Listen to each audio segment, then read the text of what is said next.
This lecture will introduce security implementation. We will look at several real-world examples of security implementation. For some applications, we want to make sure that if the hardware is stolen, the data is still protected. For instance, if a hard drive is stolen, we want to ensure that the data stored on the hard drive is still protected.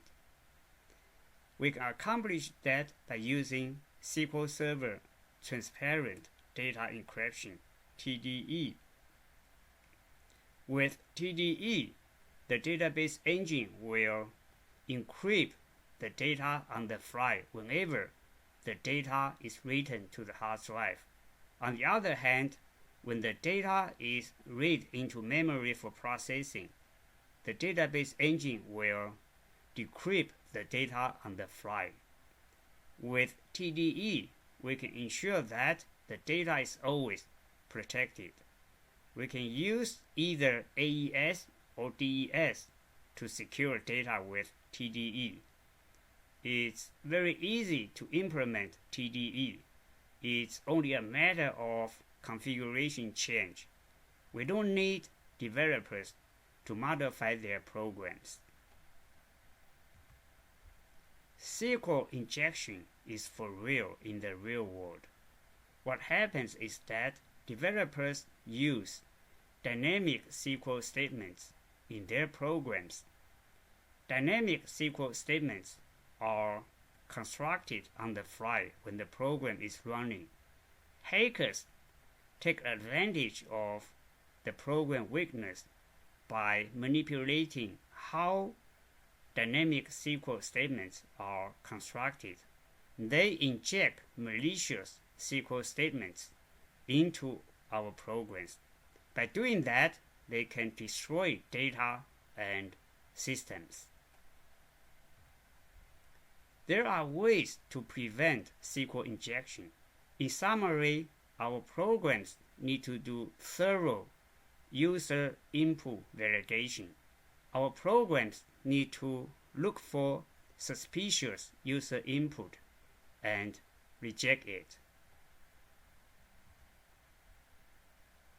Ownership chaining is a frequently used permission management technique in the real world. For instance, if we have a view based on several underlying tables, if we use this technique, as long as the view and the tables are owned by the same security account, the chain is not broken. We can just assign users permissions to use the view instead of having to assign permissions for the view and each and every underlying table. By using this technique, we can really cut down permission management overhead. Contained databases came with SQL Server 2012. With contained databases, users can be authenticated and authorized by the contained databases themselves without having to depend on an instance of SQL Server. Contained databases give applications the portability they need for cloud computing and when they move from one environment to another.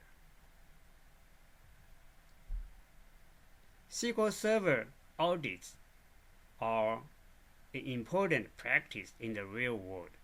We can use Common Criteria Audit or C2 Audit. We can also use SQL Trace or SQL Triggers to develop our custom auditing solutions. For instance, we can use SQL Server Triggers to develop a custom auditing solution. So whenever an employee's compensation is changed, the change is logged. This concludes the lecture on security implementation.